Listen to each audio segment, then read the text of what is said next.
If you're tired of feeling like you're guest starring in the longest episode of Family Guy ever, welcome to this policy-focused episode of Vlogmas. I'm gonna grab a cup of tea and then we're gonna chat about the midterms.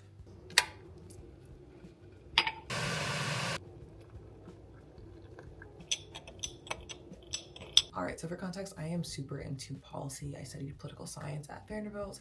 I currently work in consulting, where I'm really fascinated by how people, processes, and organizations work together for shared goals and outcomes. For me, for better or for worse, politics and business are two sides of the same coin. And so I really wanted to get both sides before going into a more policy-focused career down the line. Namely in education policy, that's my passion, but I love thinking about public policy as a whole. Because when you really start thinking about policy and what you realize is that everything in this life, but also just in policy in particular, is so interconnected between environmental policy, criminal justice, all of that rolls into just the policies that rule our day-to-day lives. But I say all that to say, today's Vlogmas is really focused on making it to midterms. I was on a plane a few hours ago. I was taxiing forever, and so I just started writing down all these notes, thinking about what does the midterm election, what should our strategy be going into the midterm elections, what did we learn, what did we not learn coming out of the 2024 election that we can implement going forward. I think for everybody coming out of the 2024 election, the question was like, what did Kamala Harris do wrong? So many theories, right? I think a lot of them focused on her platform was just too broad and didn't really address the issues that the average voter cared about. I think that's a fair summary to make. But for me, I wanted to take a step further. I think that's a great first step analysis, but I think taking a step further, my question was why? Why did she feel the need to have such a broad platform? And as I was doing some Reddit research, but also just general research, I found one comment, quick tea break. I saw one comment that said that the Democratic Party's policies are a mile wide and only an inch deep. And I was like, dang, that is 100% the problem. I think America is so interesting because we're obviously a melting pot. We're made up of so many different groups that lead to so many different interest groups and coalitions that parties need to figure out from a strategic standpoint who they can actually advocate for and really bring into their party. The Democratic Party is in a really interesting space where they have so many different coalitions, and it's both a great thing and a challenging thing. And in recent decades, I think we can all say that they have not done a great job in forming a coalition, a cohesive coalition that's sustainable and able to withstand the headwinds of our changing global economic, foreign policy outlook, all of that.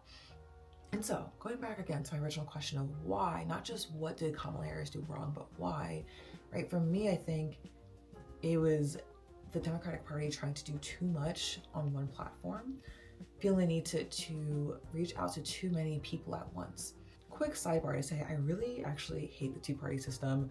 I'm a very solutions-oriented person, and I think forming politics, something that really impacts people's actual lives, into a party system where really people treat it as a social club rather than a way to get things done, it drives me insane. That's a whole separate discussion, but I want to put that context that I actually hate the two-party system before I kind of go into what seems like a lot of party-focused discussion, because that's really not. Unfortunately, that's just how we operate right now, but disclaimer over. So knowing the why, I'm thinking about the 2026 elections, I've just been thinking about how do we change the strategic communications? How do we change the strategy going into next year? For me, I think it's really raising awareness into the different levers of government. I think that's one of the biggest issues in terms of civic education in this country is people really only focus on politics at the federal level. And that causes and that almost forces our politicians to try to roll up every issue on a federal level rather than thinking about how do we disseminate some of these policies into the communities that need it the best, and only roll up the policies at a federal level that really impact the broadest subset of our coalitions, if that makes sense. And so, for example, rather than focusing on wind energy on a federal level, thinking about environmental policy, go to the states. The states that have that focus should be running on that in their own elections, and we should instead at a federal level be focusing on economic policies, environmental policies that have broader implications on the population. So I'm also thinking about those other levers in our governments that we should be pulling so that at the federal level, our candidates don't feel the need to address a million issues, right? Those issues should be disseminated into the communities that need them the most. For example, I live in Chicago. There's a big mental health crisis situation that results in a number of people being homeless, a lot of behavior that just makes it hard for people, both those who are struggling with these issues, but also those who feel the effects of it. So you're people like me, your commuters, that have to kind of deal with the impacts of that. For example, in my home state of Florida, and specifically in my city of West Palm Beach, that's not a problem. And so at a federal level, I would not expect a candidate to run on the homeless issue, because in Florida, I don't really care about that, but in Chicago, it's something I deal with every single day. And so for me, my question is, okay, so how do we address this issue on a local level effectively, so that that coalition of voters doesn't look to the federal level for that solution, and doesn't fault the federal candidate for not meeting that issue, if that makes sense. How do we better use our local solutions to solving problems so that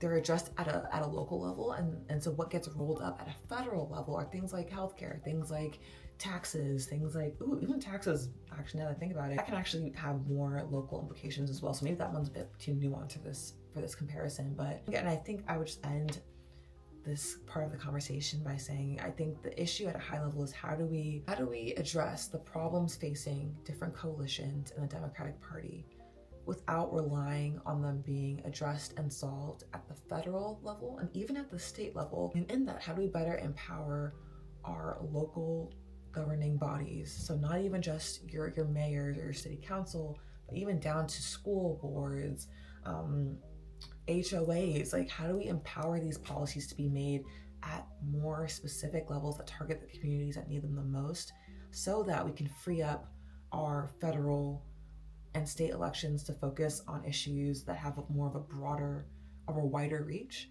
and that better satisfy the needs of voters. That's what I'm thinking about. But we'd love to hear y'all's thoughts. I think this is such an interesting conversation.